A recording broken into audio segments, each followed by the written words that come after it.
Happy holidays, everyone. Today I have a lot of little snippets of holiday customs and stories and poems. I have some new books. The books that are on the floor have to do with Hanukkah, The Magic Dreidels, which is a brand new book, and Patricia Polacco's The Tree of the Dancing Goats, The Trees of the Dancing Goats. And that's a very nice story that is about both Hanukkah and Christmas. And I just wanted to point out that the dancing goats has a particular importance for Natick, particularly South Natick. There is a coffee shop there called the Dancing Goats. And their story of the dancing goats is that some shepherds and some monks suddenly noticed that the goats on the hillside were dancing with a lot more energy than they normally would have. And a wise monk noticed that they were chewing on some little brown berries, which were really coffee beans. And so the shepherds decided if they too chewed on the coffee beans, they could stay awake all night and guard their goats and keep away the animals that threatened them. Another Hanukkah story that everybody likes is Herschel and the Hanukkah goblins. Now, in this story, Herschel is a middle-aged man. He's known as Herschel of Ostapol, and he travels from village to village, living by his wits, not his strength, but his mind. Now you might wonder, did Herschel just suddenly spring forth as a middle-aged man living by his wits? Oh, no. Before this story took place, he was a very clever young man. Before that, he was a clever teenager, and before that, he was a clever little boy.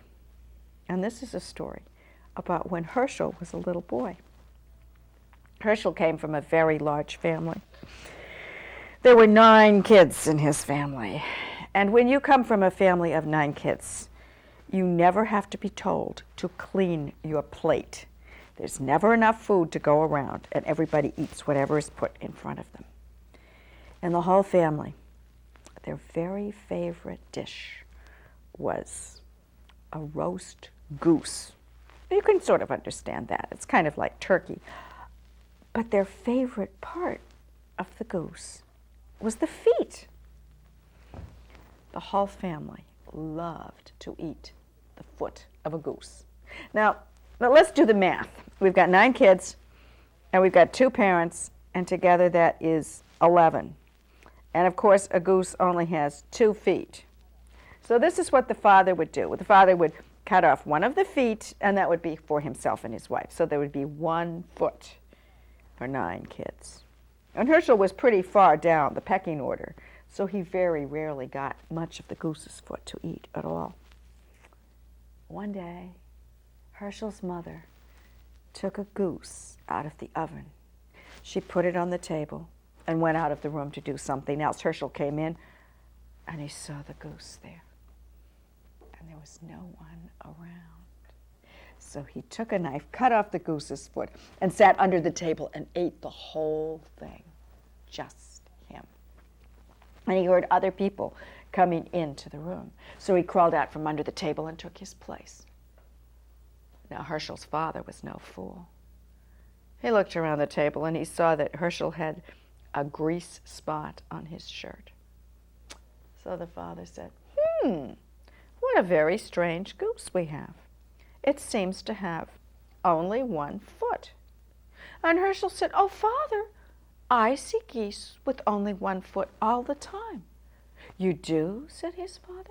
Yes, Herschel said, and I'll show you after dinner.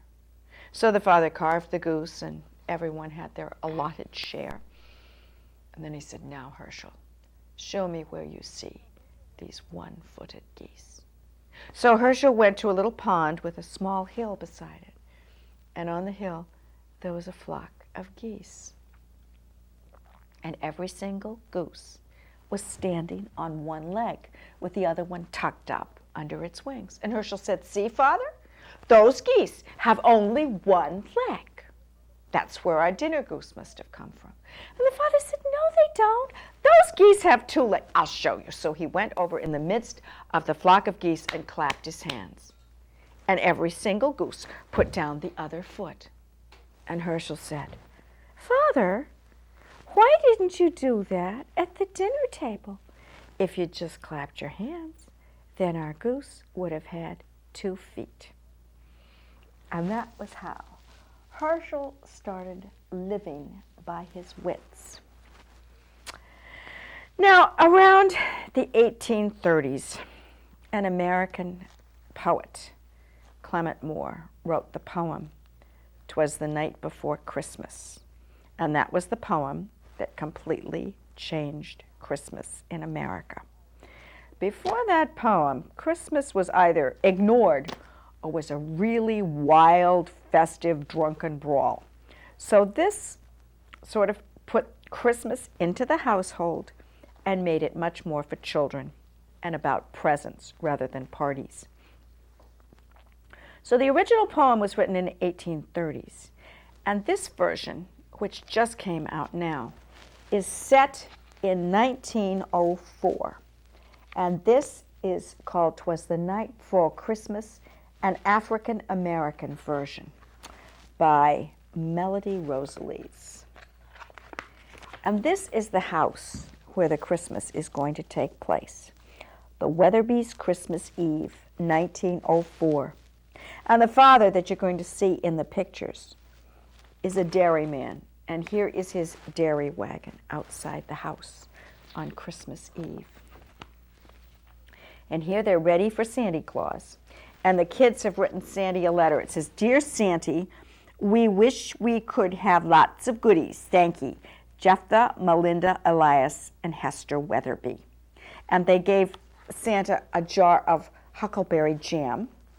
And here is one of the books that they like to read. It's Brer Rabbit, Brer Wolf, and the Butter and Other Gula Stories. So this is their house. "'Twas the night before Christmas, when all round the house not a critter was stirring, not even a mouse. The stockings were laid by the chimney with care, for the children hoped Santa Claus soon would be there. They were wrapped up in blankets, all snug in their bed, dreaming of candy and sweet shortening bread. With me in my flannels and Ma in her cap, we's just bedded down for a long winter's nap. When out of the darkness there came such a clatter, made me jump from my bed to see what was the matter. To the window I flew in a jackrabbit dash and snatched back the curtains as quick as a flash. The moonlight shone top of the old wooden shed, blinding my eyes as it sparkled and spread. Then all of a sudden, I saw it real clear. Came a thimble-sized sled with 8 tiny reindeer, and a little old driver so spry and so quick. It come to me directly. Ha! Why, that's old Saint Nick. As fast as white lightning, those reindeer they came, and he whistled and hollered and it called them by name. Now Dasher, now Dancer, now Prancer and Vixen, on Comet, on Cupid, on Donner and Blitzen, run top of the porch, now upside the wall, now giddy up, y'all. Like tobacco leaves whipped by a hurricane fly, like the 4 winds at Meadful, they jumped to the sky, on up to the rooftop, them reindeer they flew, with a passel of goodies and Santa Claus too. In a lickety-split I heard up on the roof the strutting and stepping of each little hoof. As I pulled in my head and had turned myself round, glory be! Down the chimney he come with a bound. His get-up had possum fur, head clear to foot, and his suit was all blackened with ashes and soot. A big quilt-wrapped bundle he'd flung across his back, and he looked like a conjure man opening his sack. Oh my, how his eyes shone like coals lit white hot. His cheeks puffed like bread pudding baked in a pot, with his cotton white hair peeking out from his cap and skin like molasses. He looked just like my pap. He was jumping and hopping, doing a pigeon wing, and I tried not to laugh when he started to sing.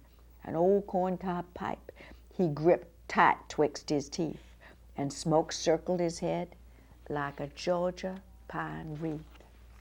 With a wink of his eye and a nod of his head, he gave me to know that I need not be afraid. He went about his business, kept straight at his work, stuffed all them stockings, then turned round with a jerk, whilst laying a finger alongside his nose, with nary a word, up the chimney he rose. He jumped on his sled, gave his reindeer a holler, and away they all flew like a hard-earned dollar. Then I heard him shout back when he got out of sight, "Merry Christmas t'all, y'all sleep tight." And there's a family enjoying Christmas the very next day. Now, that was when Christmas started being for children and about presents. A lot of presents. But you know, don't you kind of feel sad when all your presents are unwrapped? But in the olden days, like the 12 days of Christmas, that wasn't really about presents. The 12 days of Christmas lasted from December 25th to Old Christmas, which was January 6th. And the traditions that came over from England and are still sort of practiced in England and Scotland and up in Canada is that every single night between those times, there's a great big party. Yes, on Christmas Day, you open up your presents, but then the fun really starts. Every single night, a lot of food. You go to different people's houses every night, and the parties last from about 6 in the evening to maybe 2, 3, 4 in the morning. And there's lots of singing and dancing and music, and people come around dressed up in costumes. So it's almost like all the fun, good parts of Halloween. The mummers can come around wearing crazy old clothes and made up masks. And sometimes they put on mummers' plates, and sometimes if they're going to your house and they know something crazy that you had done during the year, they'd make fun of it. So this was the kind of traveling around. They'd go from house to house. Now there's another kind of traveling around to see a lot of shows that we've started doing now, and that is the first night that's in Boston, where you can see shows all around. And I just got this new book this year, and this is about a very little known custom. This takes place down south during slave days. And during that period of time, so this is before the Civil War, there were 2 Christmases. There was the Christmas at the big house, and then there were the Christmas in the quarters for all the slaves. And this is about a custom that was brought over from Africa, the John Cankus celebration. And it died out after the Civil War, and it's only still kept in Jamaica and a few other places like that. But this book by Irene Smalls tells us of the celebration, and as a slight little note, the illustrations, Melody Rosales, who's the same one that did these pictures, she does the illustrations of the American Girl books, the ones about Addie. So this is about a little girl named Irene Jenny. It's Christmas Day, and she's just as sad as she can be because her mama and her daddy can't be with her.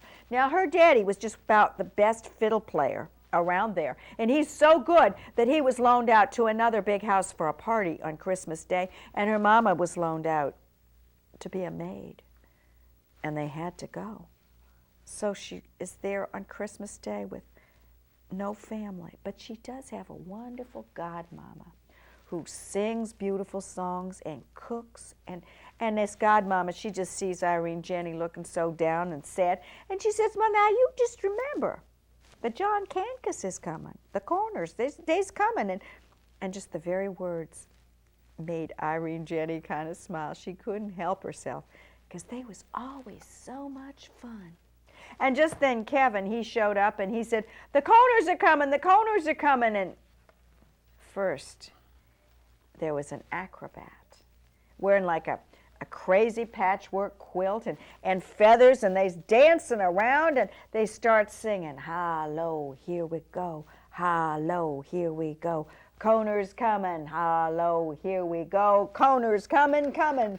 And Irene Jenny, she pretended she's playing a horn just like all the other dancers, and then they all started to come down the road, traveling from house to house, from the big houses to the slave quarters, all around in this neighborhood, like a wonderful parade of musicians and dancers and singers, and they's playing drums, and she just got real carried away with all the singing and dancing.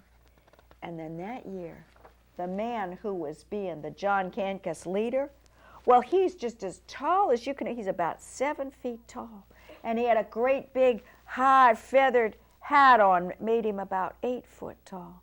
And I'm sure if he was around today, he'd be playing basketball. But in those days, this was what he did. And he was dancing and singing and making merry and twirling around with his wonderful cape. And Irene Jenny, she forgot that she was sad because her mama and daddy weren't there. And then a man come around with a cup, and Irene Jenny put in a penny. And just then she remembered that she's all by herself, and she missed her mama and her daddy. But just then, coming down the road, she heard fiddle music, and there was her mama and daddy. And together they all watched as the Coners marched off to the next house, singing, "Hi-lo, here we go, hi-lo, here we go, Coners going, hi-lo, here we go, Coners going, going." And now we're going to take a little break and then come back with some more poems.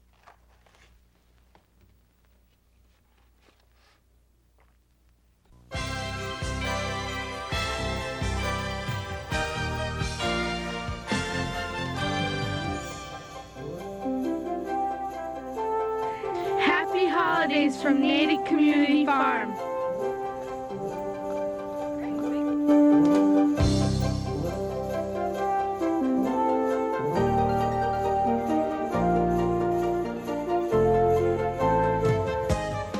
Happy holidays from Dancing Goats.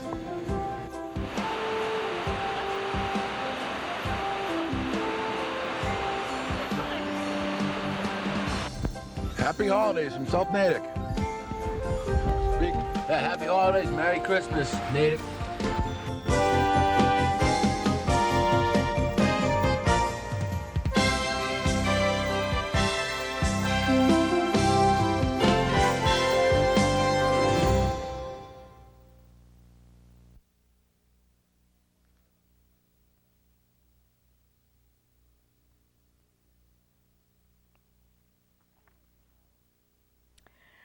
Years ago, I went south. I went down to Memphis in December.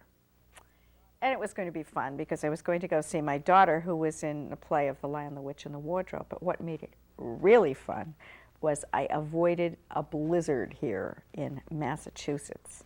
I was flying down just ahead of the storm. And it was beautiful and warm down in Memphis. And I went to a lovely party in a southern mansion that was all decorated. And I just wore a dress and a shawl, and I was perfectly comfortable. And while I was down there, down south, I bought this book. This is a parody of 'Twas the Night Before Christmas, and this man, James Rice, has written many different parodies of 'Twas the Night Before Christmas. I have a cowboy one.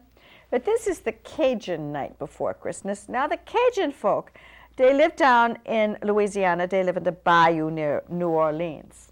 And they talk a funny kind of way. They talk like combination of the Southern and the French, because they was originally French Canadians, and they was kicked out of Canada, and they had to go down and live in the bayou. And they have lots of spicy food, lots of gumbo and crawfish and shrimp and ham. And they play their fiddle music. They play the wild Cajun music. So this is the Cajun night before Christmas. And here's some bullfrogs in the bayou waiting. And as you can see, Santa Claus has some very strange creatures pulling his skiff. 'Twas the night before Christmas. And all to the house, there don't a thing pass, not even a mouse. The children been nestled good snug on the floor, and Mama passed the paper through the crack in the door. Then Mama in the fireplace done roast up the ham, stir up the gumbo, and make bake the yam.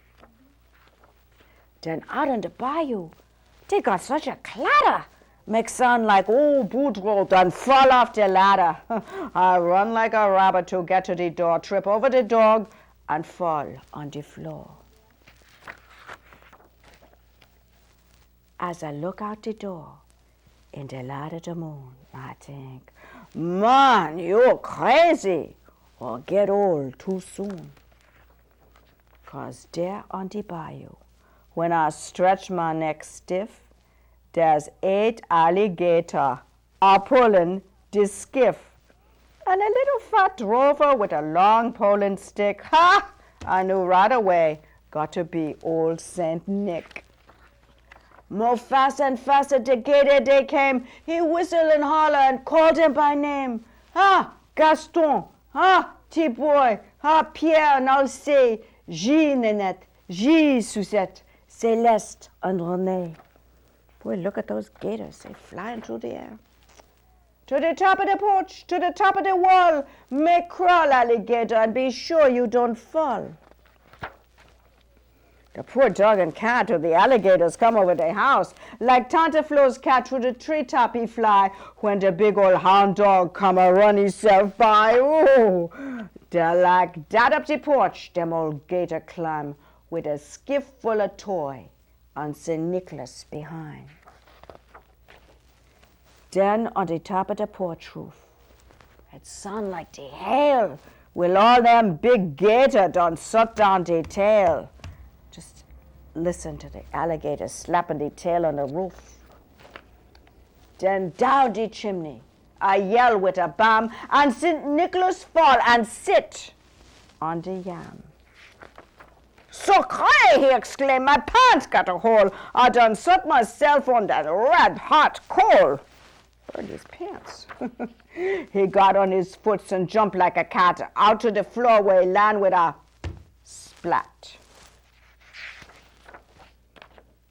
He was dressed in muskrat from his head to his foot, and his clothes is all dirty with ashes and soot. A sack full of plaything he throw on his back.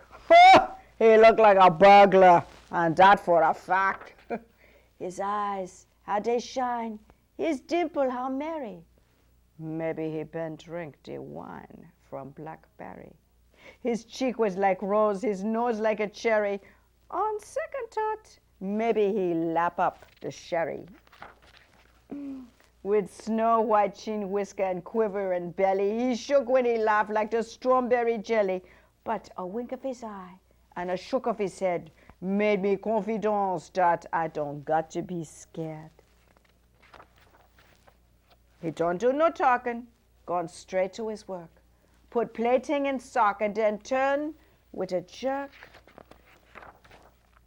He put both his hand there on top of his head, cast an eye on the chimney, and then he done said, with all of that fire and them burning hot flame, I ain't going back by the way that I came. So he run out the door and he climbed to the roof. He ain't no fool, him, for to make one more goof. He jump in his skiff and crack his big whip. The gator moved down and don't make one slip. And I heard him shout loud as a splashing he go, Merry Christmas to all, till I see you some more. And there's a little girl praying that Santa Claus will come back again next year. Well, I read this book to a 3rd grade, Mr. Albert's class, over at Brown School, and I said to them, now, can you think of some other ways that Santa Claus might come? Well, they came up with all of these wonderful drawings. There's the horse's night before Christmas, and there's a Disney night before Christmas, and there's a toy night before Christmas, but there's quite a few that have underwater themes. And the submarine or boat or whatever Santa Claus is in is pulled by sea creatures. It's pulled by dolphins and whales and sharks sometimes. So I was trying to think of some of the names that Santa Claus could be calling out, something like on Shamu, on Namu, on Flipper and Skipper, on Moby Dick, Willie, Jaws and Sebastian, splash away, splash away, splash away, all something like that. So maybe some of you might think of other parodies that you could do of 'Twas the Night Before Christmas. In outer space, who knows, wherever. So Merry Christmas to all, and to all a good night.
Four years ago, during April vacation, I was in Nashville, Tennessee.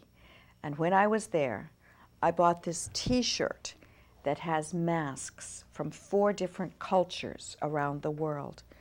There's Asian, African, Native American, and European. And I thought I would start out with a story from the Asian culture. And since this week we're celebrating Chinese New Year, it's from China. And now let's see, there are animals from the Chinese zodiac. And what are those animals? Ox and tiger. Boar and rat. Snake. Horse. Rabbit. Dragon. Ram. Monkey. Rooster. Dog. Yes. Now before we go into how the animals got in the order that they're in, I thought I'd tell you a strange story about 2 of these animals, about dragon and about rooster. Now you probably didn't know this, but long, long ago, rooster had beautiful horns, and he was very proud of his horns. And dragon was very envious. Dragon would say to all of his friends, "Oh, if I could only have rooster's horns, I would be the most beautiful creature."